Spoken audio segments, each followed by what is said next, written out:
It begins quietly. No alarms, no warnings, just silence.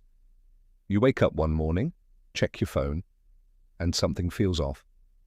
Your banking app doesn't load. You try again. Connection error. Maybe it's your Wi-Fi, maybe it's nothing. But within minutes, you realize it's not just you.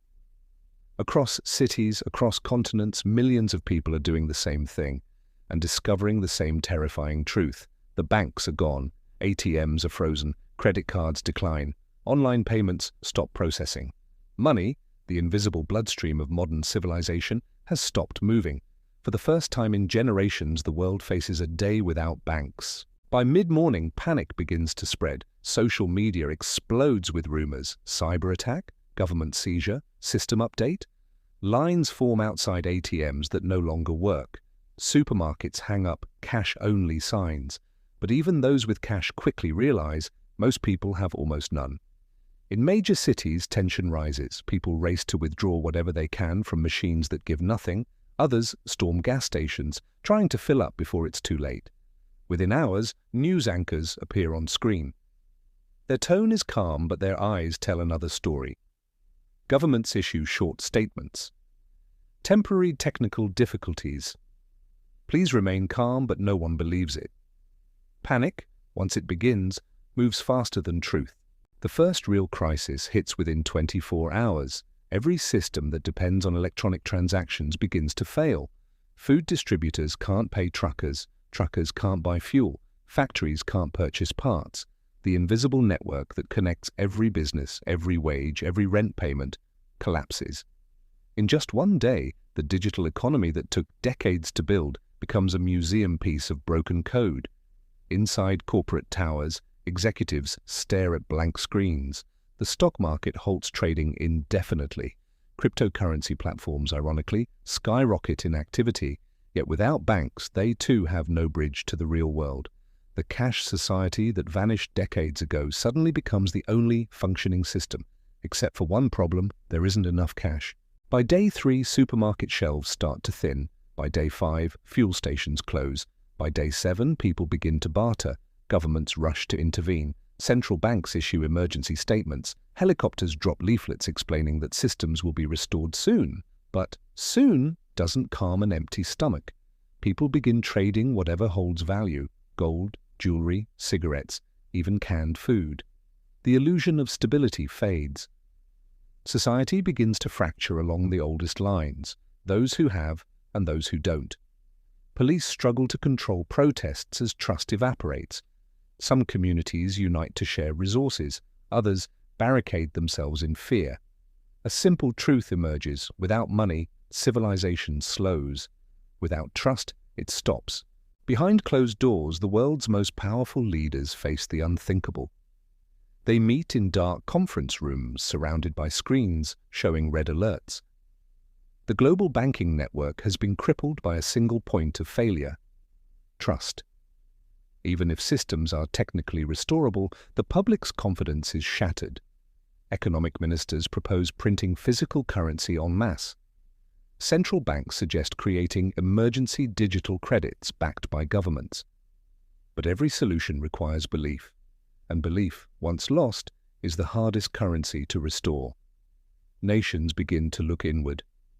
International trade halts. Borders tighten. The age of global cooperation ends overnight. In cities, the middle class vanishes almost instantly. Without access to accounts, savings mean nothing. Your wealth on a screen might as well be a ghost. People who once measured success in numbers now measure survival in meals. Luxury cars sit abandoned, no fuel, no spare parts, no value. Meanwhile, cash becomes sacred paper. Those who kept it are kings, but even cash has limits. As inflation spikes, a loaf of bread may cost a day's wage. Barter returns, black markets thrive, and a new kind of economy is born, one built not on banks but on trust between individuals. In the silence of a broken system, humanity begins to improvise. Out of chaos, small sparks of order begin to appear. Local communities form micro-banks, handwritten ledgers, neighborhood credits, shared goods. Technology too adapts. Offline digital wallets begin to circulate, backed by nothing but collective faith. Governments, desperate to regain control, launch central emergency tokens, a temporary currency accessible without banks. But the world has changed. Once people experience life without institutions, they begin to question why they ever needed them so blindly. Economists call it the Great Reset. Philosophers call it the rebirth of value. For ordinary people, it's simply survival. Months later, as systems slowly reboot, the scars remain. Some banks reopen, but few are trusted. New laws emerge, decentralized backups, limits on digital dependency, guaranteed cash reserves. The phrase, "too big to fail," becomes a dark joke. Historians will later describe it as the day the world remembered that money is not real, it's only an agreement that depends entirely on belief. And belief can vanish overnight.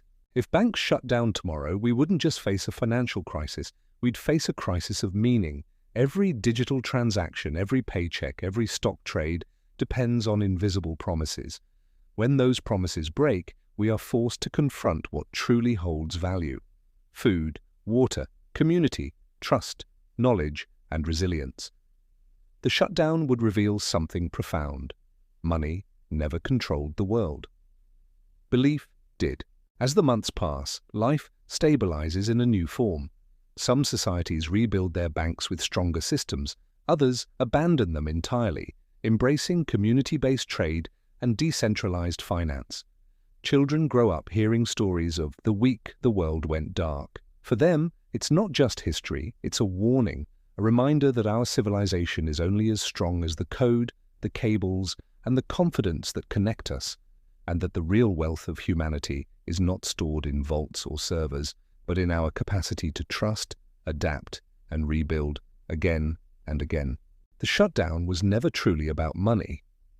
It was about dependence, our blind faith in systems we don't understand. For centuries, banks have been the beating heart of our economy, but even hearts can stop.